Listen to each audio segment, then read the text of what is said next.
इतने कम उम्र में मुकेश की इतनी गंभीर हालत सिर्फ उसकी शराब की नशे की लत की वजह से हुई है। माफ़ कीजिएगा, लेकिन मुकेश का बच पाना बहुत मुश्किल है।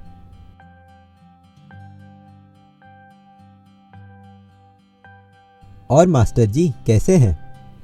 अच्छा हूँ पटेल जी। क्या हुआ मास्टर जी, कुछ परेशान नज़र आ रहे हैं।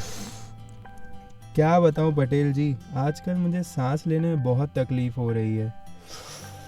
पता नहीं क्यों ऐसा हो रहा है। क्या वर्मा जी, हाथ में सिगरेट है और आप पूछ रहे हैं क्या कारण है? वर्मा जी, अत्यधिक सिगरेट पीने से लंग्स को बहुत नुकसान पहुंच सकता है। आपको बहुत सारी बीमारियां भी घेर सकती है।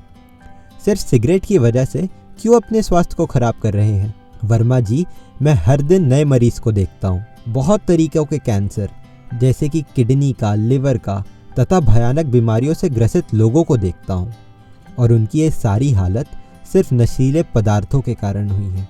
और अगर कुछ आपके साथ हुआ तो अपनी फैमिली के बारे में सोचिए। भला क्यों उन्हें परेशान करना? बच्चे भी बड़े हो रहे हैं, उन्हें भी देखना है। आज के बाद से सच में सिगरेट को हाथ भी नहीं लगाऊंगा। बच्चों, आज हम उस समस्या पर बात करेंगे जो कि हमारे समाज में बहुत तेज़ी से बढ़ते जा रहा है, जिसके वजह से बहुत से विद्यार्थियों का जीवन बर्बाद हो रहा है। जी हाँ, आज हम जानेंगे नशीले पदार्थों के सेवन के बारे में, जिसके लिए आज हमने डॉक्टर सुरेंद्र पटेल जी को बुलाया है। वो आपको इसके बारे में विस्तारपूर्वक समझाएंगे। बच्चों, मैं आपको धीरज नाम के लड़के की एक कहानी सुनाता हूँ। धीरज एक ऐसा विद्यार्थी जो पढ़ाई में बेहद होशियार था। अपने पेरेंट्स का लाडला और माता पिता की सारी बात मानने वाला बेहद प्यारा लड़का था। स्कूल में सभी टीचर्स का पसंदीदा था। स्पोर्ट्स में भी हमेशा अव्वल आने वाला वो लड़का था। इतना अच्छा लड़का अचानक से ही कुछ दिनों में उसके अंदर बहुत से बदलाव आने लगे। जो लड़का इतना होशियार था पढ़ाई में, उसका पढ़ाई में मन नहीं लग रहा था और अपने माता पिता की बात भी नहीं मान रहा था। उसकी आंखें लाल दिखने लगी थी। शांत स्वभाव का वह लड़का अब चिड़चिड़ा हो गया था। अपने धीरज ने हाल फिलहाल में ही कुछ नए दोस्त बनाए थे, जिनके साथ रहकर ऐसा क्या हो गया था सर अचानक से? उसने नशीले पदार्थों का सेवन शुरू कर दिया था। ये सब उन नशीले पदार्थों का सेवन करने से हुआ है। शराब, ड्रग्स, सिगरेट इत्यादि हमारे सेहत के लिए बहुत हानिकारक है। ये सारी बुरी आदतें हैं जिसने धीरज की पूरी जिंदगी बर्बाद कर दी। धीरज अब बहुत अकेला रहता है। जिन दोस्तों ने उसे ये आदत लगवाई थी, वो भी आज उसे देखकर अपना रास्ता बदल देते हैं। धीरज अब बहुत बीमार पड़ा रहता है। उसकी पढ़ाई पूरी न होने के कारण आज उसके पास कोई अच्छी नौकरी भी नहीं है और ना ही उसके पास उसके परिवार का साथ है। बच्चों, ये सिर्फ धीरज की कहानी नहीं है, ये आपके आसपास की स्थिति है और ये और भी ज़्यादा भयानक हो सकती है।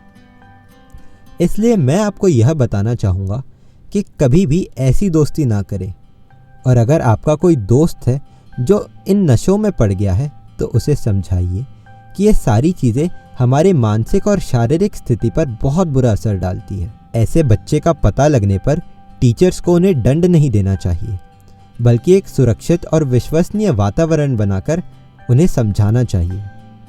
उनको काउंसलिंग सेवा, नशा मुक्ति केंद्र या स्थानीय मनोचिकित्सक से जोड़ सकते हैं। बाल अधिकार भाग में दी गई हेल्पलाइन का सहयोग भी ले सकते हैं।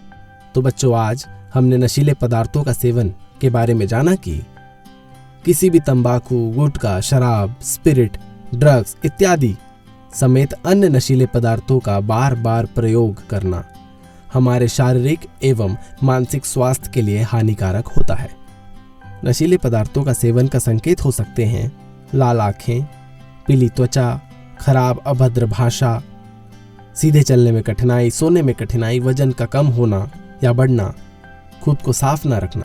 नशीले पदार्थों के सेवन से सबसे स्पष्ट संकेत प्रभाव व्यवहारिक होते हैं, जैसे ध्यान केंद्रित करने से कठिनाई, ध्यान केंद्रित करने में कठिनाई, झूठ बोलना या धोखा देना, बहुत अधिक सुस्त या सक्रिय होना, खुद को नियंत्रित ना कर पाना, परिवार या दायित्वों के प्रति लापरवाही, खुद को चोट पहुंचाना, उन गतिविधियों में रुचि जिसमें वे पहले दिलचस्पी नहीं लेते थे।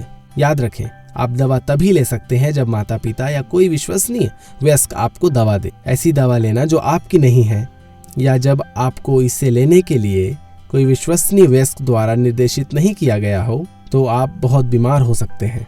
यदि आपके आसपास कोई दोस्त नशीले पदार्थों का सेवन करते हैं तो उन्हें समझाएं और उसे छोड़ने में उनकी मदद करें। आज से सुकन्या हमारे स्कूल रसोई में काम पर आने वाली है ना?